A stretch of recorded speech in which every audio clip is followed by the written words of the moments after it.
Ariana Mygatt is an artist, educator, working professionally in public school art education and photography. She teaches 4 levels of photography at a high school in Baltimore County, Maryland. Ariana holds an MA in art and education from New York University and a BA in media studies from Pomona College. She is an Art21 educator dedicated to collaborating with peers and teaching with contemporary art. She is also a wedding and portrait photographer through her project Outtakes Studio. Ariana's presentation, Why Care, will introduce us to how she implements care in her teaching practice as an approach to developing empathy and encouraging action in students' lives and communities. Please welcome Ariana Mygatt. Thank you. Thanks. Welcome. This is a talk called Why Care. The subtitle is about recentering acts of care and love in a socially engaged classroom. And this is like the only audience interaction part here, but I was hoping that maybe in the chat, I could get you guys to think of something things that you do to demonstrate that you care about someone. Because I think just imagining an action or even a feeling that you have, something that maybe you do or think or say at the start here can help us like kind of unpack what care means in your own lives, but also you could do this with your students too. So something that you do, if you want to type it in the chat, that demonstrates that you care about someone.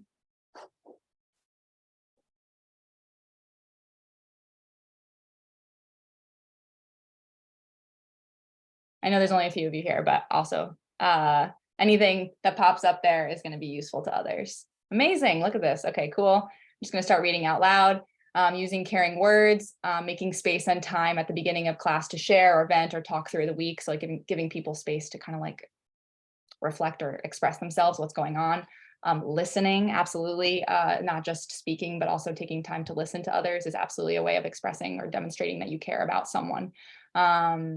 Cool. Let's move from there, but feel free to continue to add. A quick agenda. Oh yeah, acts of service. Excellent. I want to talk a little bit about care. I'm going to go through a couple projects I do with my students throughout the year, or like sort of ways of thinking about care in the classroom. So a couple examples there: learning names, making portraits, community care, and then addressing big topics if I have time. And then at the end, I'd like to talk about this idea, the year of care, that is sort of a step back, looking at my whole curriculum for this school year. Some big concluding thoughts, and then if there's time for questions at the end. So that's a little agenda of what's to come. I want to start with this quote. This is a Paulo Freire quote. Let me see if I can make there we go. Okay, cool. The quote is, "I am more and more convinced that true revolutionaries must perceive the revolution because of its creative and liberating nature as an act of love." And then it goes on to say, "If I do not love the world, if I do not love life, if I do not love, I cannot enter into dialogue." This quote, to me, it reads as the idea that if you don't engage in practices of love, or if you're not open to love in general, you're not going to be able to enter into dialogue, which means to kind of like communicate back with the world and thus make it better, make it what you want it to be, to really engage with the world. And love being like a really important just kind of quality of being alive and engaged with the world.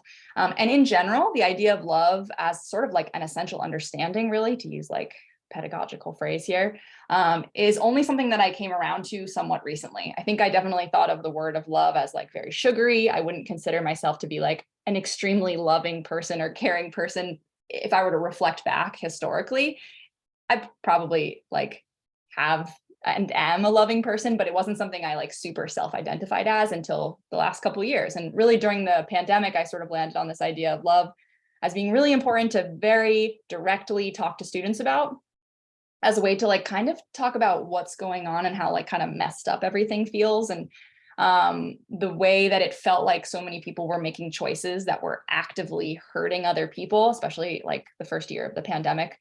It felt very far from caring for each other when all we were being told to do was kind of like keep each other healthy or keep yourself healthy, but it didn't seem like we were acting in a way that cared for each other. So I decided I wanted to kind of like teach really directly what it feels like to love and what it feels like to be loved. But I also didn't want to like go out hard with this like capital L love word. So I sort of am like cloaking it in the word care instead. And it's really easy to talk about care and have conversations about like, you know, last year going back into the classrooms, we were sort of anxious, talking with each other about why we should wear our masks or why we should even care whether other people are healthy. It became really easy to use the word care to talk about it in that context. So that's where my thinking around this topic came from. I want to give one more quote at the beginning here, which is from the Care Manifesto, which is like a little book published by Verso. It's got a couple different writers of it, but they go by the Care Collective. So I'm going to read this now. Practices more conventionally understood as care, like parenting and nursing, and also teaching, cannot be properly carried out unless care as a capacity and a practice is cultivated, shared, and resourced, neither exploited nor devalued. And so to me, this quote is suggesting that if we want to live in a caring world, if we want to be cared for, we need to teach, first of all, to value care, to like be able to recognize it and appreciate it and feel it and want it. And also to teach how to care, because not everybody is just born walking around doing acts of care for others. And also I kind of got the feeling that people forgot how to do it in a year isolated in black boxes and everything. So kind of just really directly trying to teach how to care. And so the very first way, so diving right into these, like this is how it looks in my classroom, is learning names. So during virtual learning, during COVID, there was this big push for SEL, social emotional learning. This is probably an acronym you're familiar with. And even in the virtual classroom, they were asking us, like, make sure you're making time to check in on your students, like to know what they're vaguely feeling or going through, give them an opportunity to express themselves, their thoughts, their emotions, engage socially, etc. Those like black boxes that we existed in took a toll on teachers. It was hard. It was like not super exciting to go to work every day and just stare at nobody's face and hear nobody's voice for hours on end. That's what it was like at my school. The students were showing up. They just like weren't seeing each other. They weren't interacting. They weren't really showing up in a way that was anything other than vaguely engaging in the chat. And then they were doing their work and submitting it to me, but they were not engaging with each other. I started doing these like check-in surveys that were no, they weren't anonymous. Sorry, they were private. Like I was the only one who read the answers. And I realized like my students are depressed. These students are like easily telling me these like very red flag things in their messages to me. They seem sad. They seem lonely. And so when we got back to the classroom, I really like firmly wanted to prioritize building community as soon as possible, like getting these kids to talk to each other, which even a year later, they're like not that great at talking to each other. Like a lot of them just like still have not relearned what it means to just like say hi to the person sitting next to you or like do a turn and talk. Like they forgot how to do all that. So just like starting the year off, the first thing I wanted to do was make them learn each other's names. So I made a quiz, a name quiz where they had to tell me either they could do it in various formats. They could do it out loud or they could do it typed or written in their sketchbook. They had to tell me every single person's name in the class. And they had to get 100%. And if they didn't get 100%, they would get a 0. So like if they didn't learn everybody's names by the end of first quarter, they would have a 0 for one of their major assignments for first quarter. But they could retake the quiz as many times as they want, because all that mattered was that they actually learned each other's names. I wasn't going to try. I was actively trying not to penalize them. I accepted any kind of spelling, any kind of like vague pronunciation that seemed similar. I definitely had some students struggle with this. I want to definitely point out if you're interested in doing this, which I recommend. English language learners, like it's hard to learn 25 English names like on your first day in the country. So figuring out like workarounds, I made a study guide where actually there should be another picture here. Yeah, there's like a slideshow for each class where I asked students to upload a picture of themselves and their name so that certain students who needed to study it. We played the name game like 100 times in the first couple weeks of school. And by the end of the quarter, like 99% of my students have, at least on a quiz, told me everybody's names.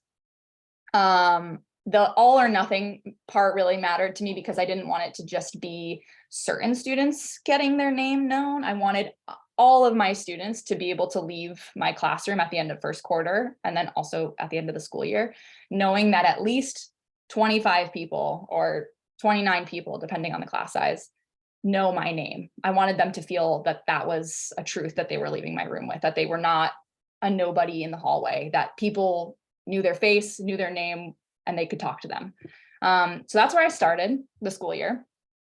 Last year, I kind of like, upon reflecting, decided that maybe learning the name at the beginning of the school year is a great starting point, but it needs to go beyond that. We need to continue to like care for each other and demonstrate that we acknowledge each other's existence enough to know each other's names by doing a little bit more than that. And so the next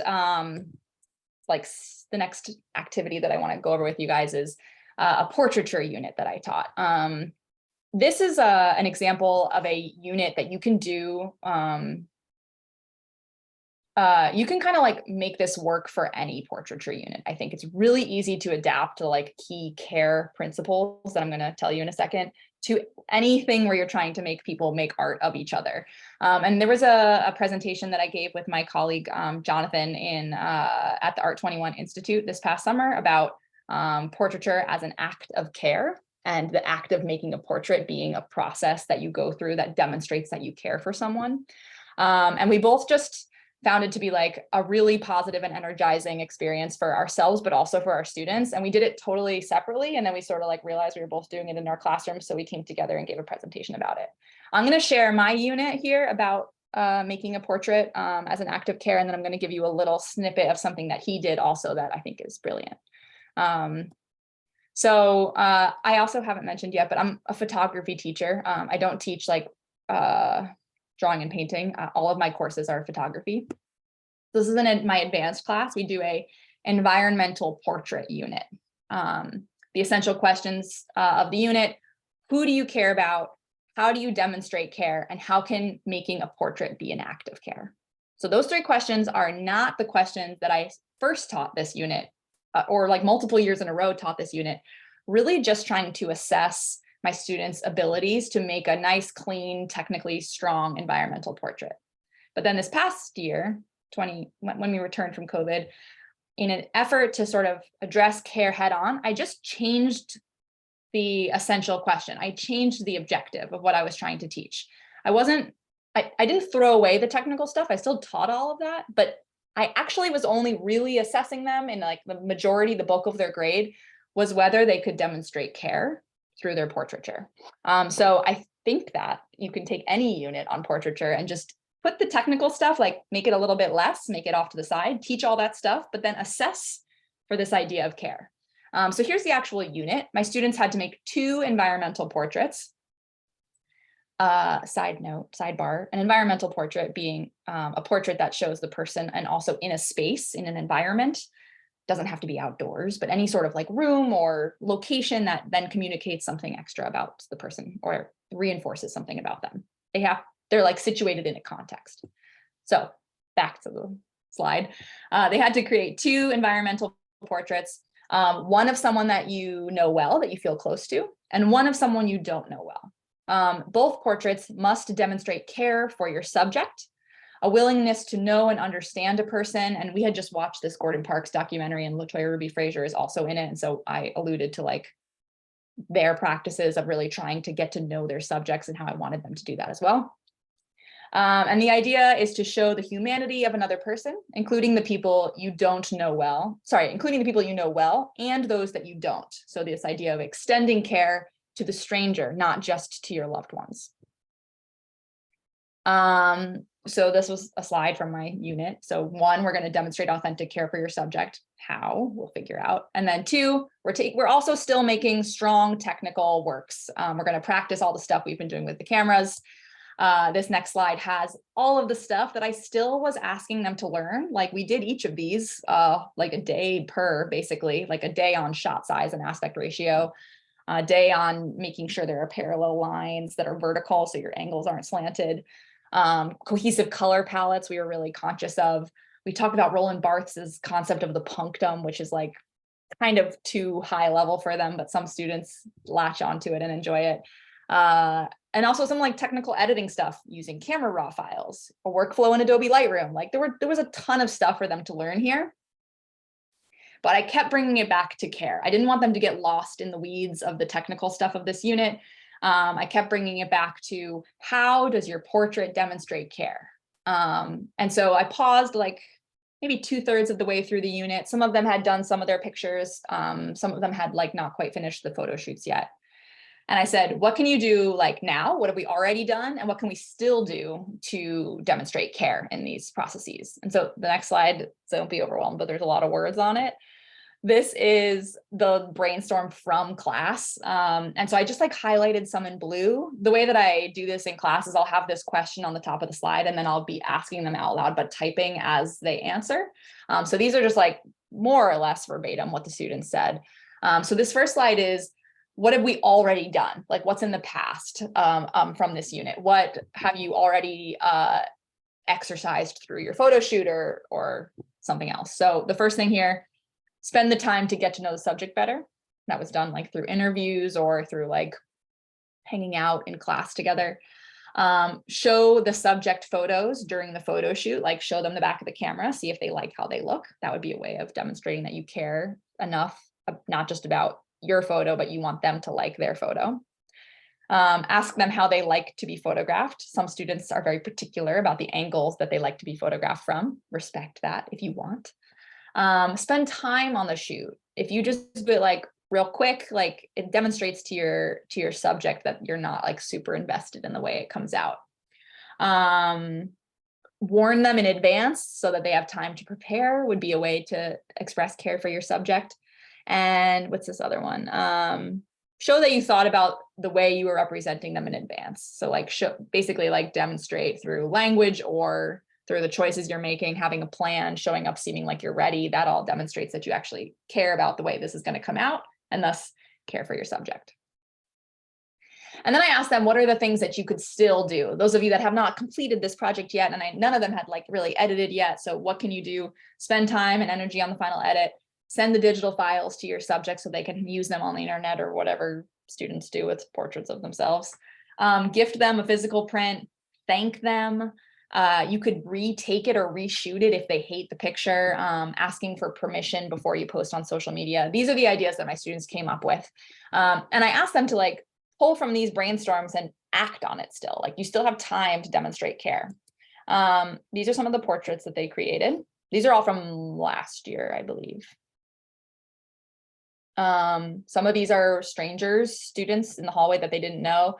A teacher, I think that's probably considered someone they know well, but it's also still like asking a teacher to make a pretty intimate portrait of, which is probably going out of their comfort zone. A couple more here.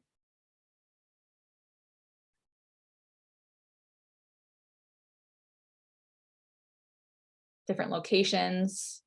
Different approaches to like facing the camera. We have like direct eye contact on the left, and then the other two are sort of more like candid or looking off in a pose that the subject chose. And one last grouping here.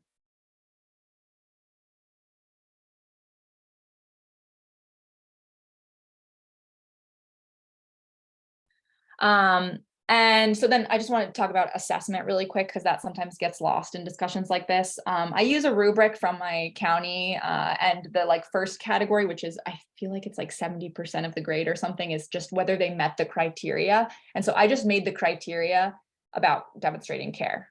The second category is craftsmanship. That's where I assessed whether or not they did all those technical things. So the bulk of their grade was coming from the demonstration of care.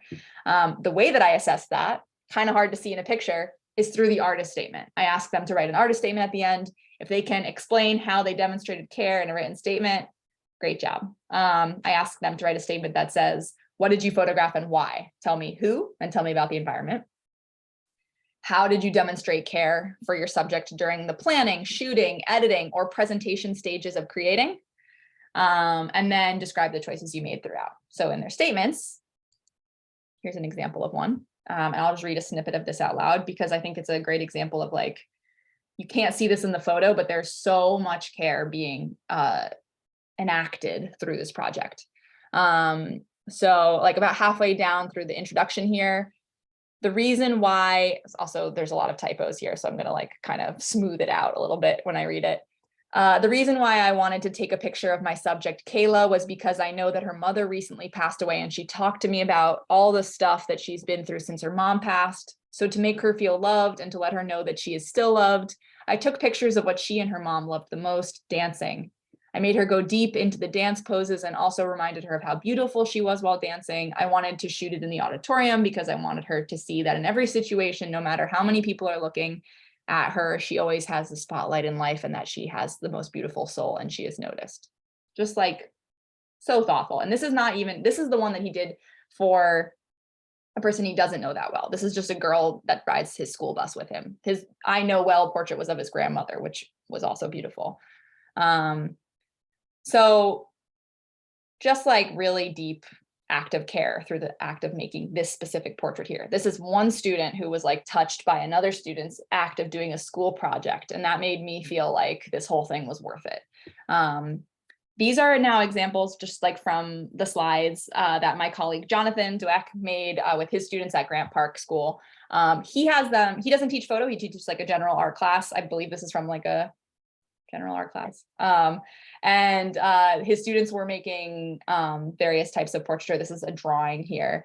And he emphasized the gift giving aspect of it. So after you made your portrait, you had to gift it to someone and you had to document the process of gifting. And so there were some videos that he showed, but I just screenshotted a couple, or I included a couple of these screenshots of texts here.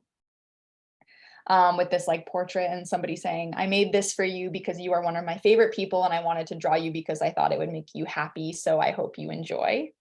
And then the response says, oh, it's beautiful. There's no words to explain the extent of my love for you and your sister. You are my absolute favorite human beings ever to exist. You're beyond gorgeous inside and I'm sending big squishy hugs and lots of love. Miss you guys. Blah, blah, blah. This next slide. This is, so the little this is like a text to a family thread. It says, I made this for you because I like that picture and you are my dad and you are far. So that's why I draw it. And then here's the picture on the left there. And then the text on the bottom from the dad. Your drawing is beautiful. You know, everything you do is great for me. Please keep it in order to give it to me when we see each other in December. Love you. Just a beautiful use of connecting people through an act of care, through a school assignment that goes so far beyond just like a technical representational drawing of what someone's face looks like. It's really an action happening in the world between two humans or more humans. And I think that's kind of the point. So this is a great segue into the third quick project I wanted to share, which the push of this is about community and care in the community. This is a collaborative project that we do at the start of the school year. This is in an advanced class. They have to work together as a class to plan a single visual mural. And this is a cyanotype. So the technical photography side of this is that it's a cloth that's 3 feet by 5 feet, and it's treated with a chemical that you block the light in certain spots, and those places stay white. When you expose it to the sun, everything else turns blue. So they have to create a mural together. And it's about building community within the classroom at the start of the year. They have to like all do these different roles and figure out who's going to do what and work together. But it's also for the school community, because then we hang it up in the hallway and the message is for their classmates that are not in the class. Our essential questions here: why do communities exist? How do they function? Why bother caring for a community? And how do you demonstrate care for a community? So how do you actually do that?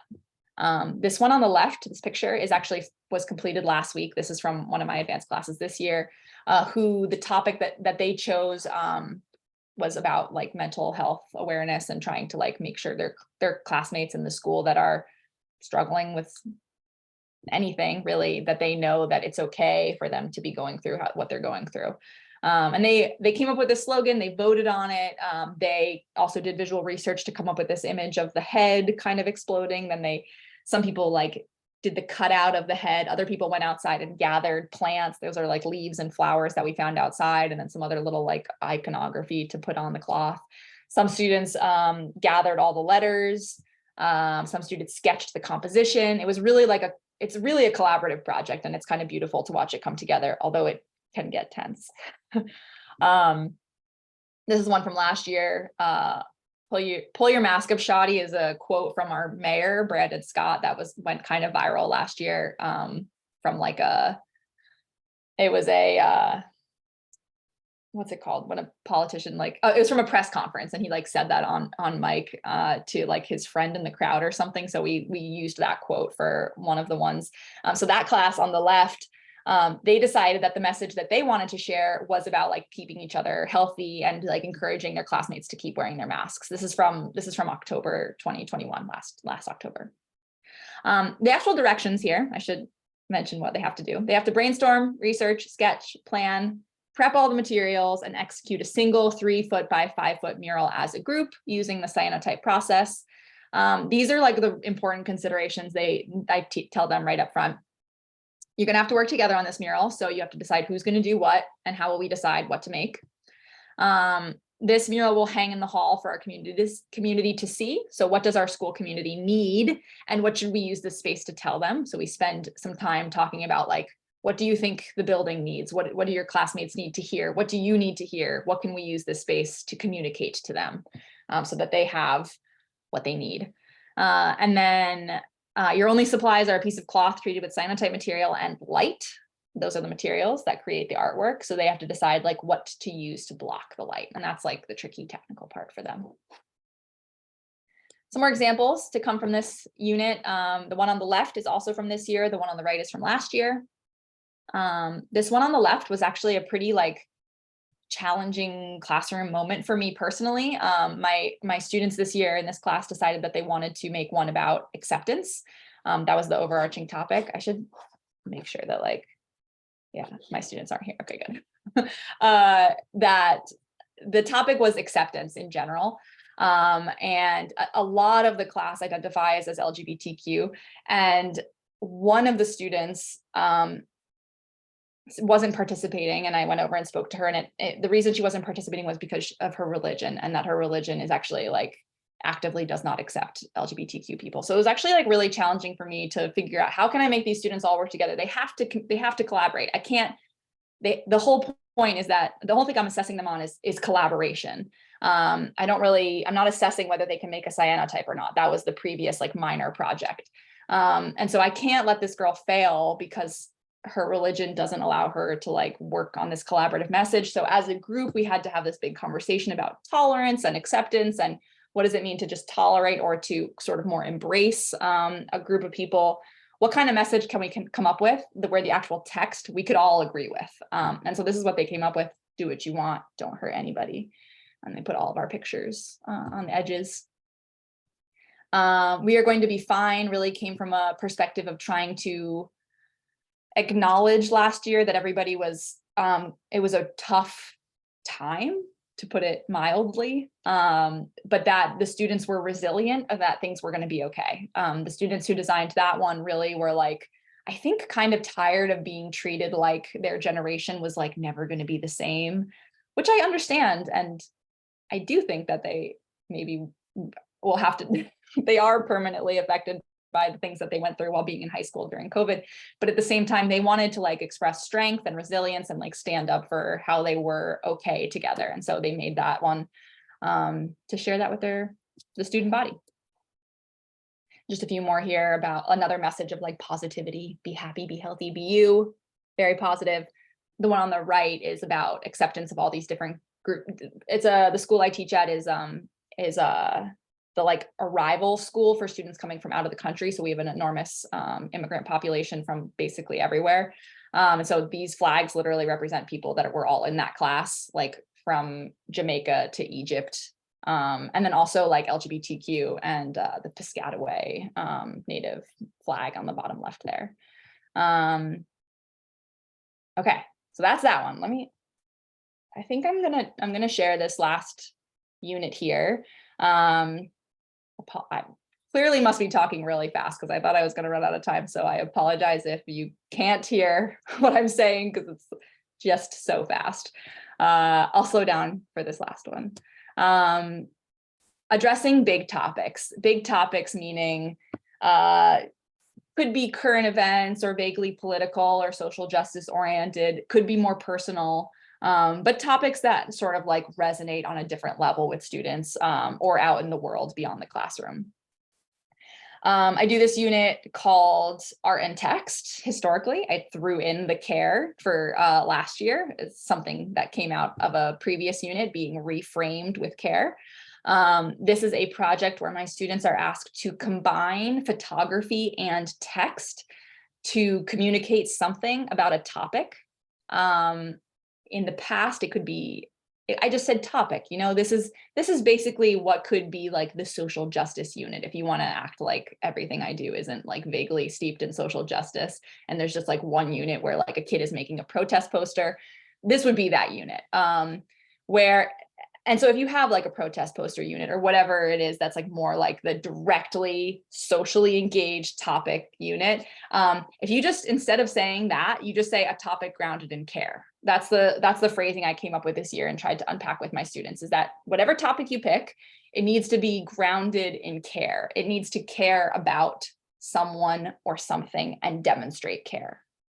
So that was like kind of hard to unpack, but that's where we went with this unit. So they had to create meaning through a combination of image and text, and they also had to use art to express ideas or support for a topic grounded in care.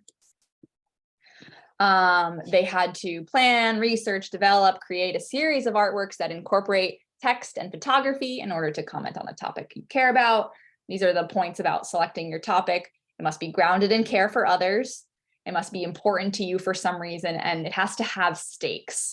Somebody I once went to a talk of talked about this idea of stakes and things having like trying to speak to and engage in things that have stakes that like matter for something. And the way I sort of try to say that is, if no one knows or cares or does anything about this topic, something bad will happen. Like, what are the topics that have stakes that actually matter for the world? That can really be like macro or micro here, like that could be on any scale. When they were assessing their topic, do you care about this topic? Is it interesting or important to you? Does this topic concern other people? Does it involve caring for other people? Who or what does it care for?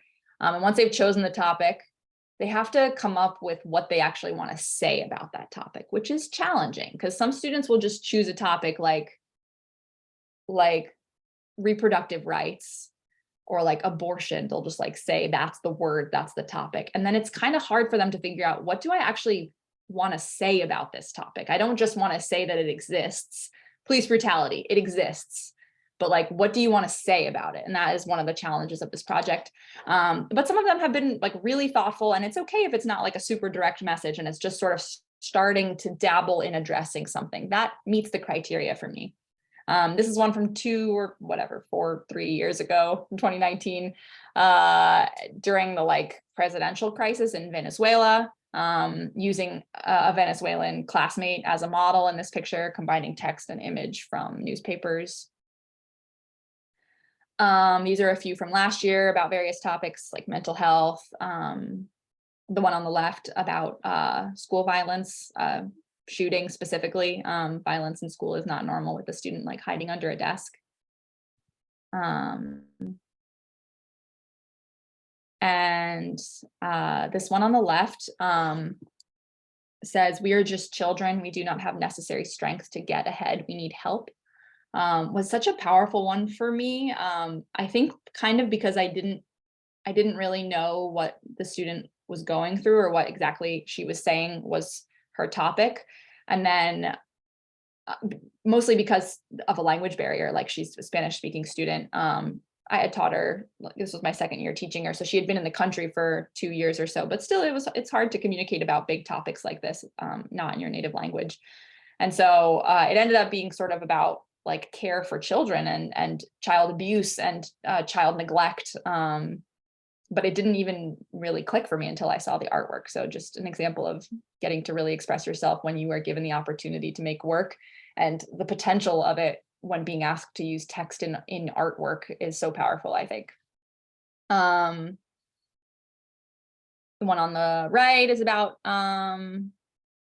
feminism, and then the one on the bottom right is mental health. And those two actually are made as photograms, which is a photographic process. So even though they're really very like text and drawing based, they were made in the dark room using light and photosensitive paper. So letting them do any kind of photography they want for that unit is fun as well. Something I forgot to mention this. I want to go back for a second because I think that this is key. This unit is students getting to make art about a topic grounded in care, right? But the unit that I mentioned before, the one that was the cyanotypes. So I had this text up here, but I didn't read it. This example, this project is really like the artwork is the act of care. Like it's not just about a topic, but the process of making this thing together and then putting it up in the hallway and like sending that message to the desired recipient of that message. Like this message was for students to read. And so we made that, they did that. They told the message to students. That is the act of care. You could argue that the following project is great for getting students to engage with big topics, but it's not actually like this project isn't getting sent to the people of Venezuela, if you know what I mean. Like they were put up in the hallway, but they weren't like necessarily the act of care. It was just starting to play with topics grounded in care. So just some nuance there. So this past summer at the Art21 Institute, which is a program that I participate in and love. So highly encourage you all to look into that if you are interested. It's a professional development program where you kind of are reflective on your practice as teaching, in teaching. And this summer I knew that I was like doing this care thing. I had this thread, I did a presentation in the summer about the portraiture as an act of care, but I wanted to kind of figure out what I could do in my curriculum on a big scale, like curriculum planning, like really curriculum mapping for the full year that could start to like tie these ideas together to make basically the world like a better place. I know that's kind of a big desire and a big claim, but I think that's what we all are vaguely interested in doing. And so I asked myself, like, what can I emphasize? And then I asked, what do I need to keep going in the war of making the world a better place? I thought about empathy, I thought about love and care, perseverance, hope. You definitely need to be able to persevere and have hope. Happy election day. Seems like a good time to add in, make sure you vote. So I decided that of those words, like care felt like an easy one to tackle on a big scale. So I started the school year by asking my students, what does care mean? Because it's a pretty big word that has like a lot of different avenues to travel. What do you care about? And what are you interested or open to caring more about? And I think that last question is the one that really like has a lot of potential to like for a student to identify something that they know exists but don't care enough about yet. Really can help them like plan action for like years in the future when asked, what are you open to caring more about that you currently don't already care about? Because currently, I think you probably care about, speaking from my own students, not you guys, but I know you care about video games. I know you care about your girlfriend, but like, what else is there that I know that is on your radar, but you don't care yet? The big question, which is also the name of this lecture, was why care? And that was the opening question for my whole school year that I'm planning to return to. But I also want to be upfront. This is a work in progress. This is like something I'm developing live in the act of teaching. And I think that's one of the most exciting things about being a teacher is like getting to have these like ideas and then like putting them into practice and working through it and being open with your students about it too, like telling them, this is my question this year. Why is it worthwhile to care? Is it like, I feel like I need it. Do you guys think you need it? What do you care about? Some questions that they asked back to me at the bottom here. If someone is mean, why should I care about them? In the moment, I didn't know how to answer that question. So I wrote it on a Post-it note and I stuck it to my computer and I said, we're going to return to this. And it's still stuck to my computer and I will return to it with my B3 students. It was such a good question.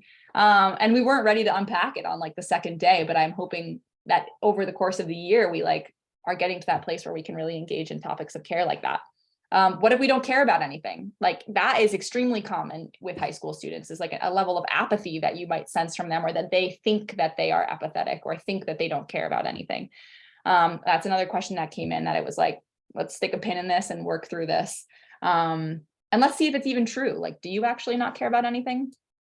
I wanted to share a couple videos with you guys of my students like answering those questions. So they pre-prepared their answers, but some of them are just saying it off the top of their head and some are reading it out loud. So hopefully this audio works. What does care mean? Cares means when you're trying to help someone and you're trying to like improve them. For me, care means to love. What do you care about? Oh, I care about many Family. things. I care about family, friends, others. Yeah. Yeah. What are you interested about caring more? I'm trying to care more about school and just more other people in general. Yeah, like friends, like good friends, not bad friends. Yeah. Owen, what does care mean to you? To me, care means to have awareness and attentiveness to a topic or person. What do you care about? I care about my mental health and the wellness of others. I also care about my boyfriends. And what are you open to caring more about? I wish I cared more about social issues that go on around me.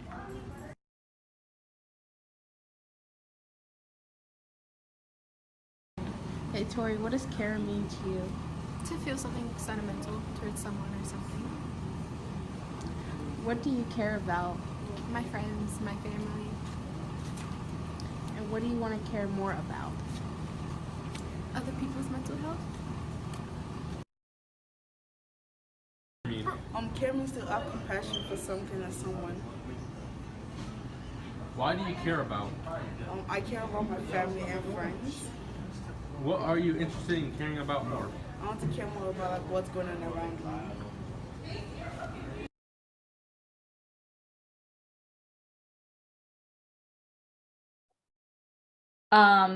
So those are just like some various students answering those questions in order. This slide that you have up now is the posted version of it where I asked them, what do you care about? And this is from September. This is like day 2 of school, defining different approaches to the word care, which was honestly extremely eye-opening to read their answers. And then the second image here, this is the answer to the third question, which is what are you open to caring more about?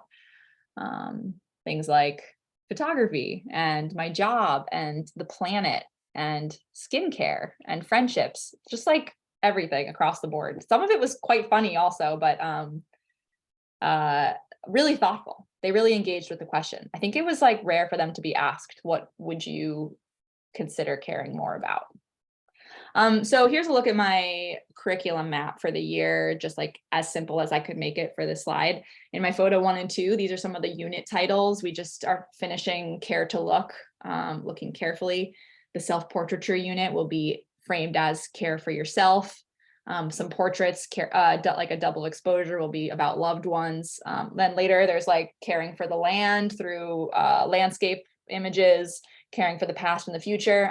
My advanced photo students, the care for community is the one that I showed you with the cyanotypes. The one we're doing right now is called Care to Learn and Care to Teach, which is very big experiment for me where I make them all teach each other all of the main things they learned the year before to get everybody on the same page. We'll see how that goes. And then just some others, just reframing the major ideas in terms of care. So I'm trying to do this in all of my classes for the whole year. Everything is about care.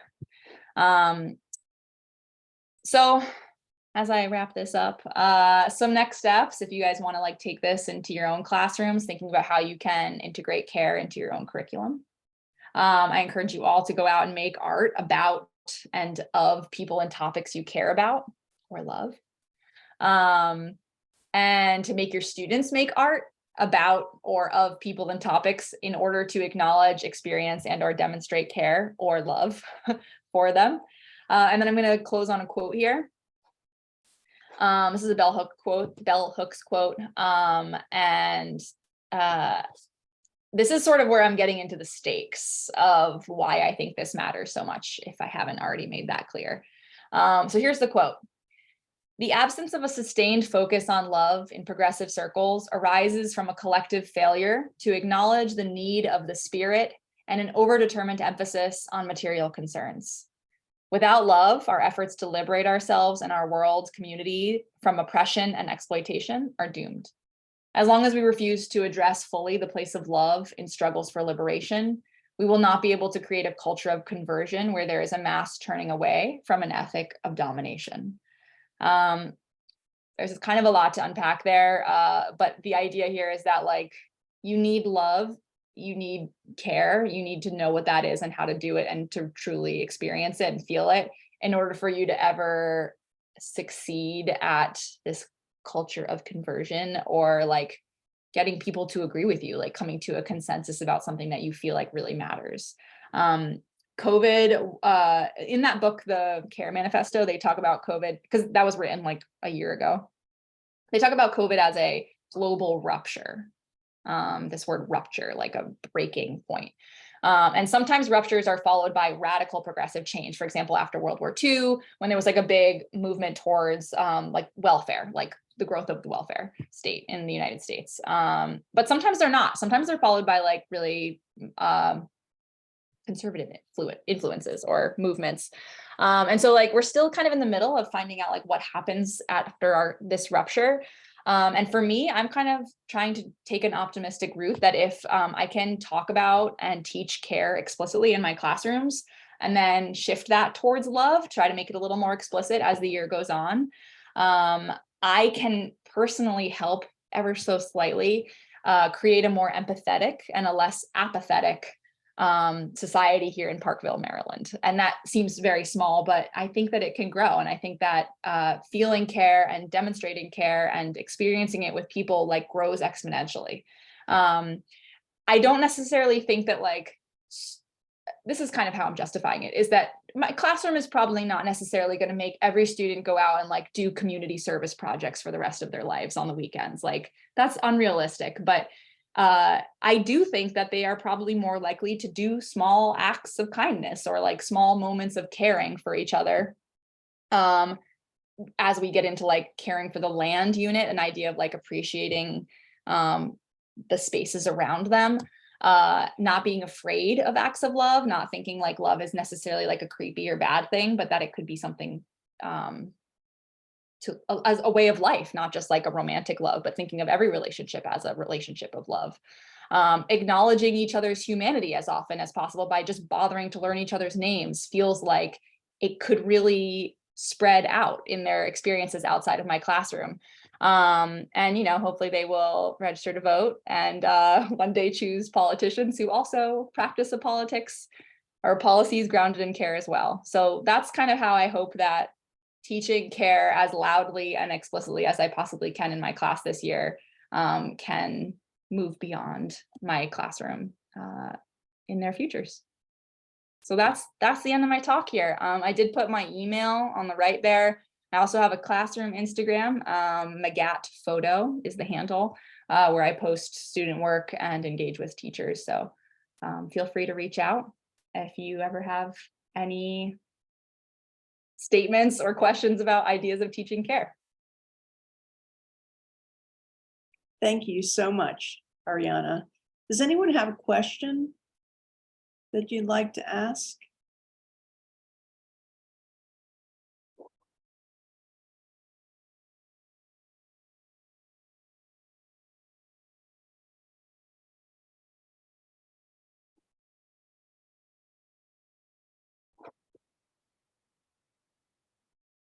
I guess I should ask a question then. No one else has one. So I'm wondering, do you think this idea of care was something that came before COVID or would have come out before COVID for your work, your curriculum? Or do you think it was prompted by the past couple of years? I have to assume that like I probably chose to become a teacher because I had this like undercurrent of an interest in caring about things on a grand scale and wanting to use teaching as a way to approach topics or to help people, to care for people, to demonstrate care through an interest in helping them with their education. But I don't think it occurred to me to teach it explicitly, I think I knew that caring was important, and they were doing projects about these same big topics, but I didn't realize that they maybe don't know the value of care, because I don't know that I knew the value of care until I experienced the pandemic and seeing a lack of care. I think that is probably what made me, this is all live here, but yeah, I think it was seeing a lack of care that made me think, oh, I think I need to talk about this directly, that this isn't actually an obvious thing that we all have for each other. This may be like maybe there are competing reasons to not extend care all the time. Like maybe there are sometimes reasons of self-preservation or different interests or special interests that go against an ethic of care that are also worth unpacking and discussing. And so I think that didn't even occur to me until during COVID. And then I started to try to unpack it with my students in the classroom. Well, it really is a wonderful overarching idea that can connect with so many different things, not just people, but the land. And, we're in a climate crisis right now, as well as a human crisis. So, and something that I read recently was about like the different ways of like the word that comes after care, like whether it's to care to do something or to care about something or to care for something.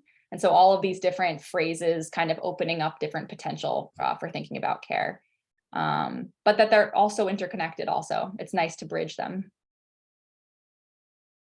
And it's also a way that, your curriculum can be accepted by people from different political backgrounds. Yeah. Can teach people to care in ways that do connect with politics, but not directly, if you know what It's I'm. hard to disagree with trying to make people care about stuff. So yeah, I think it's pretty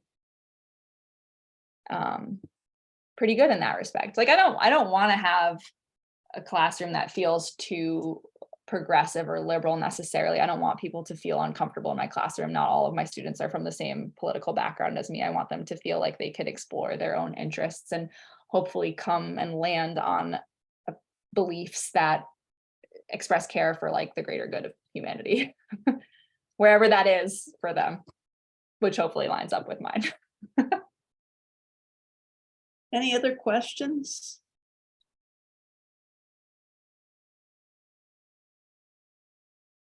Well, thank you again, and I will stop the recording here. Thank you so much.